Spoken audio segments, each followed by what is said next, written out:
वैसे ओके, पहला क्वेश्चन देखिए बेटा। पहला क्वेश्चन देख के आपको क्या समझ आ रहा है? जैसे मैंने आपको फॉर्मूला बताया था कल, क्या कह रहा है फर्स्ट क्वेश्चन में? Find the number of diagonals of A polygon with 5 sides. तो मुझे ये बताओ, कल मैंने n into n minus 3/2 formula कराया था नंबर ऑफ डायगोनल्स। n क्या होता है बताइए? Number of sides. तो n 5 पुट करेंगे, 5 माइनस 3 क्या हुआ बेटा? 2 हुआ। सर -3 और बाय 2 क्यों करते हैं? इसका भी रीजन बताऊंगा मैं। मैंने एक बड़े बच्चों के लिए एक वीडियो बना रखा है जिसमें फॉर्मूला समझा रखा है ये बना कैसे है, लेकिन अभी आप छोटे हो तो शायद आपको रीजन जानने की जरूरत है, तो मैं भेज दूंगा आपको वीडियो, मैंने बना रखा है। ठीक है, तो अब आप एक बात नोट करो, पेंटागन जो है ना 5 साइड वाली क्या होती है बताइए? सबसे पहले ये बताइए, 5 साइड वाली पेंटागन। पॉलीगन। पेंटागन एक ऐसी पॉलीगन है जिसकी जितनी साइड्स हैं उतने ही क्या है बेटा? -2 करोगे। कल तो आपने 9 मुझे बना दिखाए थे, आपको वैसे ही याद होगा, है ना? Yes sir. हेप्टागन का कितना आंसर आया बताइए? 14। Very good. कौन सा फॉर्मूला लगाया? n into n minus 3/2। Got my point? Yes sir. अगला क्वेश्चन, अगला क्वेश्चन, एक बार म्यूट कर लो बेटा। अगला क्वेश्चन मैं सिखा रहा हूं आप सबको कैसे करना है। अब आप कहोगे सर नंबर ऑफ डायगोनल्स तो हमें दिए हुए हैं, साइड्स बतानी है। अब नंबर ऑफ डायगोनल्स का फॉर्मूला क्या होता है? n into n minus 3/2 is what? 35। n square minus रुको रुको बेटा रुको। 3n n into n minus 3 is 70। ये 2 ऊपर चला गया। अब ध्यान से सुनो, अब या तो आप क्या कर सकते हो बेटा, ये n को मल्टीप्लाई कर दो, n स्क्वायर माइनस 3n और 70 इधर लेके आओ। वो कौन n को उधर ही ले जाओ। वो कौन सी इक्वेशन बनेगी? क्वाड्रेटिक। लेकिन वो कौन सी क्लास में आएगी आपकी? 9th और 10th में सीखोगे आप, है ना? तो फिर अब आप क्या कर सकते हो, आपके पास ऑप्शंस तो है ना, आप कौन सी ऑप्शन लगाओगे ताकि ये 70 हो जाए? कौन सी n की कौन सी वैल्यू के 70 बनेगा? क्या फर्स्ट से बन रहा है? देखो 10 से बनेगा। 8 से नहीं बन रहा, देखो 8 इंटू 8 5 40 आ रहा है, ये तो 8 से तो नहीं बन रहा, तो 8 सर नहीं है। 10 से बनेगा। हाँ 5 भी नहीं है, 6 से भी नहीं बन रहा 70। जैसे ही आपने 10 पुट किया बेटा, n की वैल्यू 10 पुट करी, तो 10 माइनस 3 क्या हुआ बेटा? 7। और 10 इंटू 7 क्या हुआ? 70। इस क्वेश्चन का आंसर क्या हुआ? 10। तो बेटा अभी आप, मेरे ख्याल से आप में से कई बच्चे ओलंपियाड एग्जाम्स देते हैं, तो ऐसे ऐसे 8th क्लास लेवल पे आते हैं, फिर आपको ऐसे क्वेश्चन में ऑप्शन पुट करके हो जाएगा। और सॉल्व क्यों नहीं करना? क्योंकि अभी आपका क्वाड्रेटिक इक्वेशन हुआ ही नहीं। वो कौन सी क्लासेस में आएगा? आपकी आगे वाली क्लासेस में आएगा। लेकिन अभी हम कल आपने क्वेश्चन करवाया भी था तो याद भी था। हाँ कल मैंने आपसे याद है साइड्स वाले से 35 ही तो आ रहा था आंसर। ग्रेट। Yes sir. अब मुझे ये बताओ, ऐसी कौन सी पॉलीगन होती है जिसमें जितनी साइड्स होती हैं उतने ही डायगोनल होते हैं? बता सकते? पेंटागन। अभी तो बताया। पेंटागन। पेंटागन। इस क्वेश्चन का आंसर क्या होना चाहिए? k ही साइड है और k ही डायगोनल है, तो बराबर है k और k।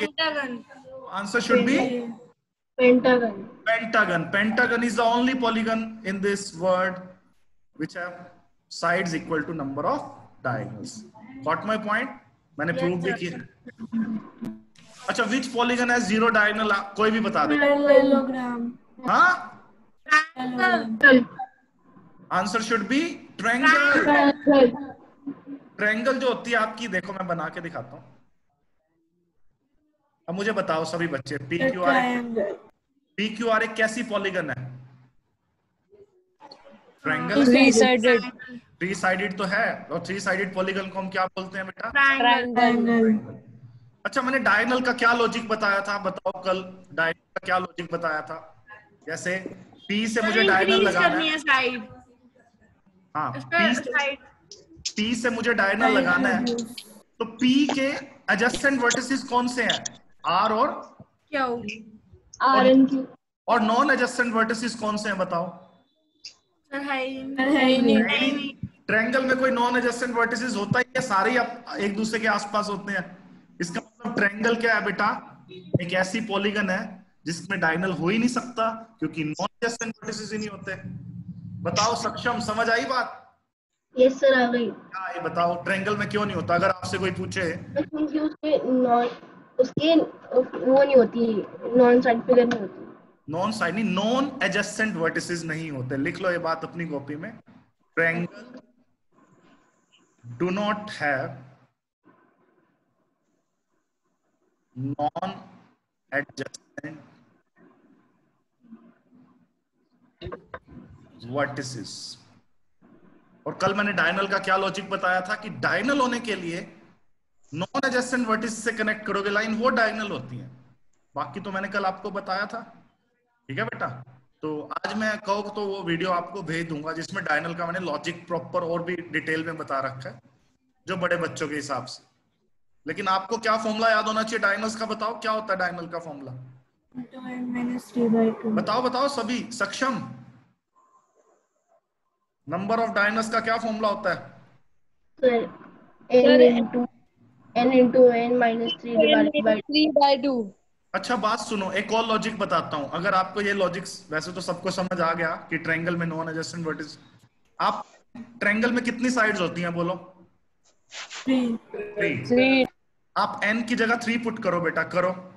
3 पुट किया और n-3 करो, करो 0 क्या हुआ?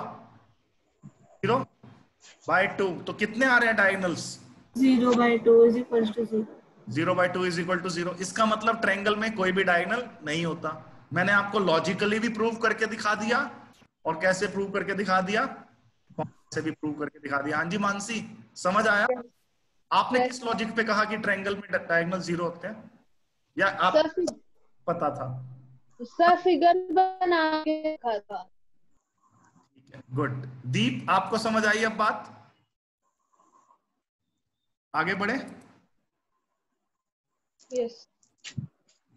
कल पता क्या हुआ, जैसे ही आपकी क्लास ओवर हुई मैथ्स की, मैं 5 मिनट के बाद घर गया, दीप ने 10 साइडेड पॉलीगन के 35 डायगोनल्स बना दिए और मुझे व्हाट्सएप कर दिए। मैं हैरान हो गया, 35 डायगोनल 35 डायगोनल्स ने मुझे बना के भेज दिए। दीप इतनी मेहनत क्यों की? हाँ जी, ऐसे ही मन कर रहा था, इंटरेस्ट आ गया था, है ना? जरा ये सोच रखा था कि एक बार बना के देखने हैं। चलो गुड है, अच्छी सोच है, कोई बात नहीं। अब मुझे 8th का आंसर बताओ सभी बच्चे। ट्रू होना चाहिए, फॉल्स? फॉल्स। यहाँ पे ट्रू कब होता? जब एडजेसेंट की जगह non adjacent. Non adjusted consecutive. यहाँ पे बेटा नॉन एडजेसेंट होता तब तो ये बात ट्रू होती। नॉन एडजेसेंट से ही तो बनता है ना डायगोनल। ये इसका आंसर हम क्या लगा के आएंगे? फॉल्स। क्लियर है ना सबको क्यों है ये फॉल्स? सक्षम, यस सर। क्लियर हुई बात क्यों है फॉल्स? बताओ मुझे। सर क्योंकि इसमें नॉन एडजेसेंट आना चाहिए था, तब डायगोनल होता है ना। अब अगला क्वेश्चन मुझे पता कौन बता रहा है, वानी आप बताओगे।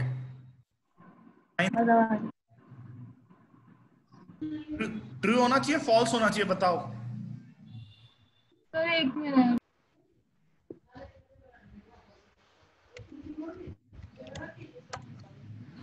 मैसेज कर रहे हैं कई बच्चे, देखते हैं। तो फॉल्स। फॉल्स होना चाहिए, ठीक है ना, क्योंकि यहाँ पे अगर कन्वेक्स की जगह कनकेव में होता ना एक एटलीस्ट वन डायगोनल बाहर, ये तो यहाँ क्या वर्ड लिखा हुआ है बोलो?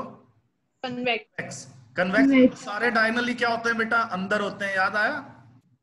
तो इस आंसर क्या मार्क करके आएंगे बोलो 9th का?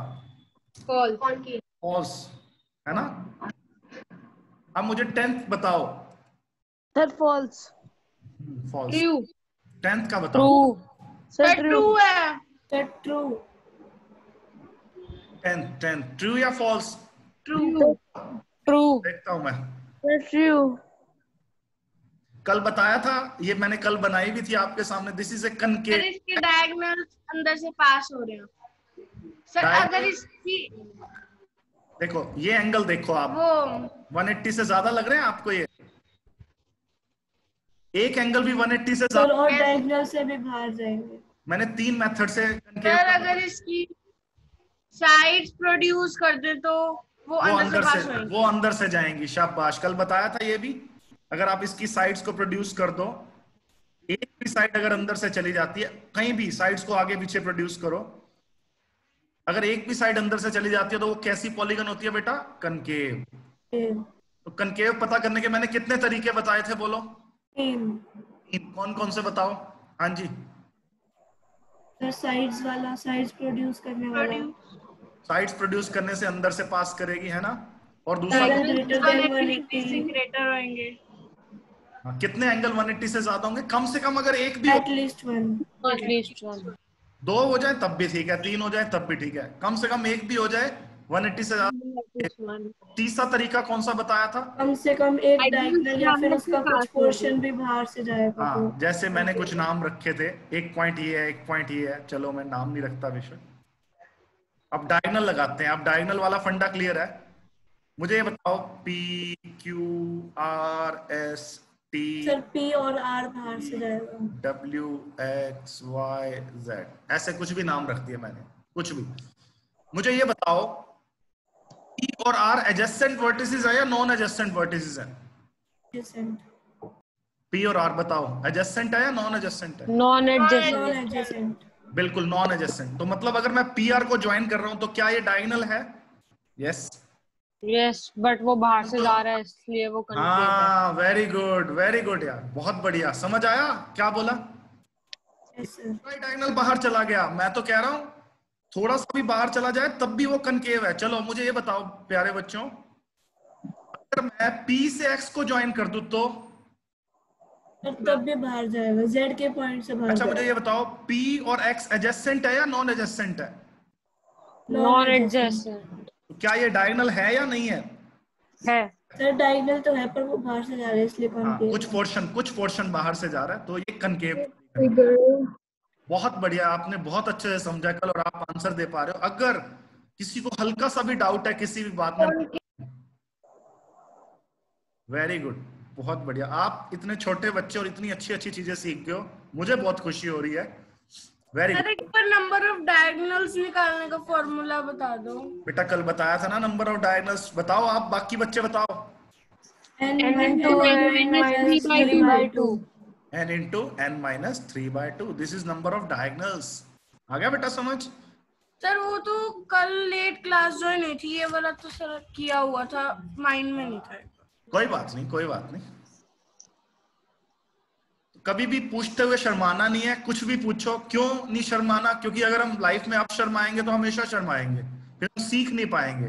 तो इंसान तभी सीख पाता है जब वो छोटी से छोटी बातें भी पूछता है और शर्माता नहीं है। तो बेटा कुछ भी समझ नहीं आया पूछो यार, क्योंकि हमारा काम है सीखना। तो सीखते हुए कभी भी लाइफ में नहीं शर्माना। अब मुझे अगली फिगर बताओ, ये कैसी लग रही है? कनकेव। Very good. अगर किसी को ये लग रहा है कि ये कन्वेक्स है तो बताओ क्यों लग रहा है ऐसा? ये कनकेव है। कनकेव के 3 रीजन अब आपको पता है, आप किसी भी रीजन से बता सकते हो। एक तो ये दिख रहा है एंगल 180 से ज्यादा, एंगल 180 से ज्यादा है। 2 डायगोनल, एक डायगोनल बाहर से जा रहा है। ये दो, ये एक डायगोनल ये मैंने ज्वाइन कर दिया। Yes sir. एक ये रीजन हो गया। और 180 से साइड्स प्रोड्यूस करने पे अंदर दोनों से तरफ, जाएगी। ये एक भी अंदर से चली गई तो वो कनकेव है। इतने सर आप एक भी किसी एक रीजन से एकदम से बता सकते हो सर ये तीसरे वाली बात बहुत कम बच्चों को पता होती है, साइड्स दोनों तरफ प्रोड्यूस। मैंने देखा था लेकिन मुझे इतना खास नहीं लगा। हाँ कर सकते हो वो भी। ध्यान से देखो, ये वर्टेक्स थोड़ा अंदर की तरफ पॉइंट नहीं कर रही है, देखो ये स्पेस ऐसे अंदर की तरफ हो गया। Yes sir. लेकिन मुझे लगता है कि 3 जो आपको ऑलरेडी मालूम है वो आपको एकदम से ही बता देंगे कि कनकेव है। ठीक है, आपको बाकी 3 पॉइंट तो मालूम ही है, आप कर सकते हो। अब मुझे बताओ 12th। ट्रू। तो इतने बच्चों ने, मतलब बड़े बड़े मतलब बच्चों ने जब मुझे व्हाट्सएप के स्टेटस पे डाला, ये बहुत बच्चों का फॉल्स बताया। आपको क्या लगता है, ट्रू होना चाहिए फॉल्स? ट्रू। रीजन है कुछ किसी के पास? Yes sir. क्या रीजन है बताओ? चलो सर कोई भी रेगुलर पॉलीगन ले लो, सर ट्रायंगल ले लो, चलो मैंने सर स्क्वायर हेक्सागन ले लो। स्क्वायर ले ली। चलो मैंने रेगुलर पॉलीगन है स्क्वायर, ठीक है। सर तो फिर इस उसमें से सारे उसमें सारे एंगल 90 हैं। एंगल्स और साइड्स इक्वल होंगी। साइड्स प्रोड्यूस करने पे Regular सारी बाहर से जाएंगी। एक तो ये हो गया बिल्कुल, और वैसे बिल्कुल सही सोच रहे हो आप, तो इसका आंसर क्या आएगा? ट्रू आएगा। रेगुलर पॉलीगन हमेशा कन्वेक्स है, कनकेव हो ही नहीं सकती। अब आपके माइंड में आ रहा होगा क्या पॉलीगन रेगुलर नहीं हो सकती, ऐसा क्यों कह रहे हैं सर? एक बार ना कनकेव का डायग्राम बनाओ कुछ। पॉलीगन हमेशा ही कन्वेक्स होगी, वो कनकेव नहीं हो सकती, नहीं क्योंकि हो कभी सकती। एंगल ही नहीं इक्वल होएगा अगर 180 अब से सुनो, मैं ज्यादा आपको एक रीजन एंगल बताता होगा। हूं। अगर पॉलीगन कनकेव है ना और रेगुलर है, नहीं पॉसिबल है। क्यों पॉसिबल नहीं है? आप एक और एंगल आपने बनाया, जैसे ही आपने एक और बनाया तो ये तो इंटीरियर एंगल तो ये बन गया ना, फिर ये तो 180 से छोटा है। तो एक एंगल अगर किसी पॉलीगन का 180 से ज्यादा है ना, उसके बाद आगे जो एंगल मिलेगा वो 180 से कम ही मिलने वाला है। और जैसे ही 180 से कम मिला, हमारी बात वहीं पे ही खत्म होगी ना, क्योंकि ये अगर आप इंटीरियर मान रहे हो, जैसे ही आपने घुमाया तो ये इंटीरियर होगा। फिर तो अब आपको तो पहली बात इन दोनों में से ही कंफ्यूजन होगा कि इंटीरियर कौन सा है। इस पे मैं ये कह रहा हूं, कनकेव कभी आपकी रेगुलर नहीं हो सकती। रेगुलर अगर पॉलीगन है तो वो हमेशा ही कैसी होगी बेटा? कन्वेक्स। कन्वेक्स। ठीक है, ये बहुत ही कंफ्यूजिंग पॉइंट है, बहुत बच्चे इसमें गड़बड़ करते हैं। तो इसका आंसर क्या होना चाहिए फिर? ट्रू या फॉल्स बेटा? Convex. True. Very good, very good.